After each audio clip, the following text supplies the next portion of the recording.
Hello students, मैं doctor Ramjidas Rathore आप सभी का मेरे यूट्यूब चैनल कॉमर्स एजुकेशन में स्वागत करता हूं। आज हम निर्णयन में प्रबंधकीय लेखांकन की भूमिका विषय पर चर्चा करेंगे। जैसा कि आप सभी जानते हैं कि निर्णयन प्रबंध का एक आवश्यक अंग है और प्रबंध को दिन प्रतिदिन अनेक निर्णय लेने होते हैं और निर्णयन के लिए विविध प्रकार की सूचनाओं एवं समंकों की आवश्यकता पड़ती है।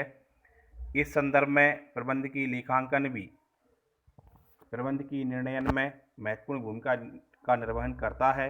इसे हम कुछ बिंदुओं के माध्यम से समझेंगे, जिसमें सबसे पहला जो बिंदु हमारे पास है वह है आवश्यक समंकों एवं सूचनाओं का संकलन, collection of necessary data and information.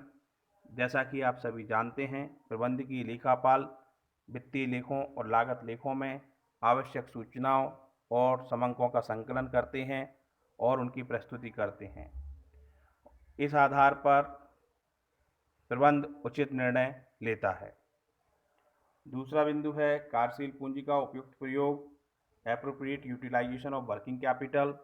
तो कार्यशील पूंजी की आवश्यकता के निर्धारण के लिए एवं उसके उपयुक्त प्रयोग से संबंधित निर्णयों में प्रबंधकीय लेखांकन की तकनीकें काफ़ी उपयोगी होती हैं और इन्हीं तकनीकों के आधार पर रोकड़ प्रबंध, कैश मैनेजमेंट, प्राप्यों का प्रबंध, मैनेजमेंट ऑफ रिसीवेबल्स, स्टॉक नियंत्रण, स्टॉक कंट्रोल तथा कोषों की प्राप्ति और उनके प्रयोग, uses of fund and sources के संबंध में निर्णय लिए जाते हैं। तीसरा और महत्वपूर्ण बिंदु है विनियोग पर उचित प्रत्याय, प्रॉपर रिटर्न ऑन इन्वेस्टमेंट। तो जैसा कि हम सभी जानते हैं कि प्रबंधकीय लेखांकन के विभिन्न अनुपातों तथा पूंजीगत बजटन के आधार पर विनियोग के संबंध में ऐसे निर्णय लेने में सहायता मिलती है जिससे विनियोग पर उचित प्रत्याय मिल सके। हमारा प्रयास यह है कि हम जो पैसा इन्वेस्ट करें उस पर हमको बेहतर रिटर्न मिल सके। इसके बाद जो अगला बिंदु है नंबर 4, वह है व्यू रचना निर्णयन, स्ट्रेटेजिक डिसीजन। तो प्रबंध की लेखांकन के रूप में एकत्रित सूचनाएं, उपक्रम की दीर्घकालीन योजना तैयार करने, निगम की व्यू रचना बनाने तथा प्रतियोगियों का अनुमान लगाने एवं मूल्यांकन करने से संबंधित निर्णयन में सहायता करती हैं।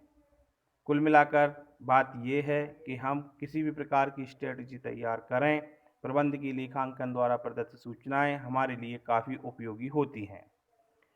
इसके बाद अगला बिंदु है अल्पकालिक तदर्थ निर्णय, short term ad hoc decision. व्यवसाय में अनेक अल्पकालीन निर्णय लेने होते हैं, जैसे मूल्य निर्धारण, प्राइस डिटर्मिनेशन, उत्पाद मिश्रण, प्रोडक्ट मिक्स, किसी विशिष्ट आदेश को स्वीकार करना, बनाओ या खरीदो। ये सभी डिसीजन लेने के लिए भी प्रबंध की लेखांकन की विशिष्ट भूमिका होती है। इसके बाद अगला बिंदु है नंबर 6, वित्तीय अनुसंधान, फाइनेंशियल इन्वेस्टिगेशन। तो प्रबंध की लेखा विधि में वित्तीय अनुसंधान किया जाता है जिससे एकीकरण, संविलियन, पुनर्निर्माण इत्यादि की दिशा में मूल्य इत्यादि के संबंध में उचित निर्णय में सहायता मिलती है।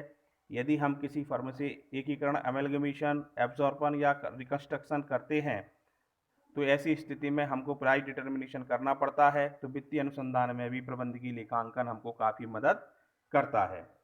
इसके बाद जो अगला बिंदु है वह है विचरण विश्लेषण, वेरिएंस एनालिसिस।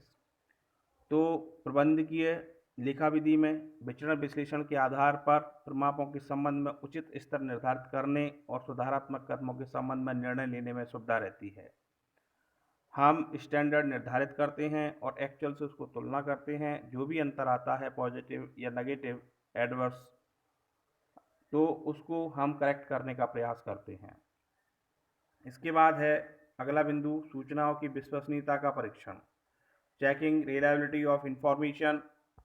तो इसका एस्पेक्ट यह है कि निर्णय के संदर्भ में प्रबंध की लेखांकन में केवल सूचनाओं का संकलन ही करना आवश्यक नहीं है, वरन उन सूचनाओं को शुद्ध और विश्वसनीय रखने पर भी जोर दिया जाता है।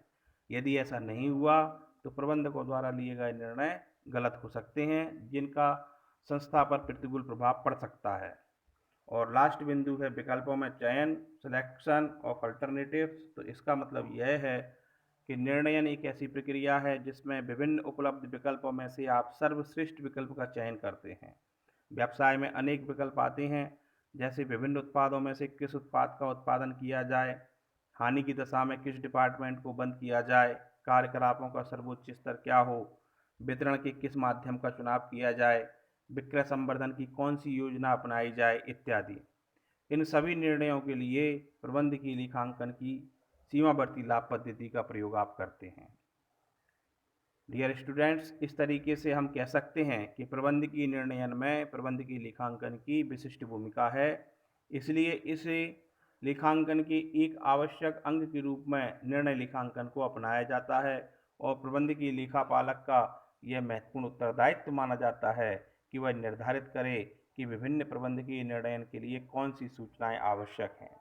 An important part of the management accountant's responsibilities is to determine what information is relevant to specific management decision.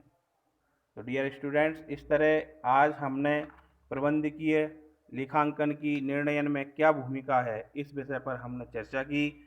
मुझे पूरा विश्वास है आपको ये वीडियो समझ में आया होगा। आगे के वीडियो के लिए भी आप मेरे चैनल से जुड़े रहें। आप सभी ने वीडियो को देखा, इसके लिए आप सभी का बहुत बहुत धन्यवाद।